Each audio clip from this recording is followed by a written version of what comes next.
Hi friends, welcome back to Anu story world. పంచతంత్రం కథల్లోకి అందరికీ స్వాగతం. ఇవాళ మిత్రభేదంలోని నల్లి పేను కథ చెప్పుకుందాం. ఒక మహారాజుకు దట్టమైన గడ్డం ఉండేది.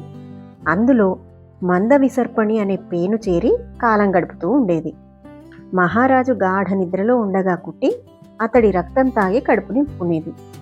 పగటిపూట ఆ పేను గడ్డం నుండి బయటకొచ్చి దిండు కిందనో దుప్పటి అడుగునో చేరి ఎవరికంటా పడకుండా హాయిగా జీవనం సాగిస్తోంది. ఒకరోజు డిండిమ అనే నల్లి మహారాజు వారి మంచం దగ్గరికి చేరింది. అది పేనుతో మాట్లాడుతూ, మిత్రమా, మహారాజా వారి రక్తం తాగితే చాలా తెలివితేటలు వస్తాయట. అందువల్ల నేను చాలా దూరం నుండి అలసి సొలసి ఇక్కడికి వచ్చాను. నువ్వు నాకు అవకాశం కల్పిస్తే మహారాజు రక్తాన్ని తాగి కడుపు నింపుకుంటాను అంది నల్లి. మహారాజు రక్తాన్ని తాగాలని నీకెందుకు అనిపించింది అని ప్రశ్నించింది నల్లి. మహారాజు ప్రతిరోజు పలు రకాల రుచికరమైన ఆహార పదార్థాలు తింటారట. అందువల్ల ఆయన రక్తం చాలా రుచిగా ఉంటుందట. ఆ కారణంగా నాకు ఆయన రక్తం రుచి చూడాలని బలమైన కోరిక కలిగింది అని ప్రాధేయపడింది. నల్లి వచ్చి తనను పదే పదే ప్రాధేయపడేసరికి పేను ఉబ్బి తబ్బిపోయింది. సరే, నువ్వు రాజుగారి మంచం పట్టీలో స్థావరం ఏర్పరచుకో. మహారాజు గాఢ నిద్రలో ఉండగా నీ కోరికను తీర్చుకో అని నల్లికి సలహా ఇచ్చింది పేను.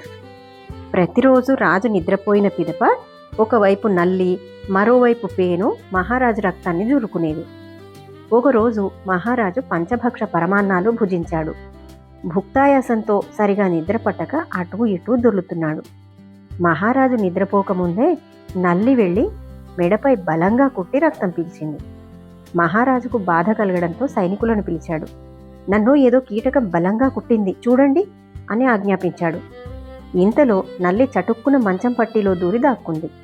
ఈలోగా సైనికులు కాగడాలతో వచ్చి రాజు మెడవద్ద చూశారు. ఆ సమయంలో మహారాజు గడ్డంలో దూరుతున్న పేను కనిపించింది. అదే మహారాజును కుట్టి ఉంటుందని భావించిన సైనికులు ఆ పేనును నలిపి చంపేశారు.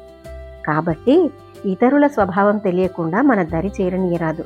అలా మన దరి చేరిస్తే ప్రమాదాలను కొని తెచ్చుకున్నట్టే. అది కథ. ఈ కథ మీకు నచ్చినట్టయితే ఒక లైక్ వేసుకోండి. ఇలాంటి మరిన్ని మంచి కథల కోసం నా ఛానల్ని సబ్స్క్రైబ్ చేసుకోండి. Thank you.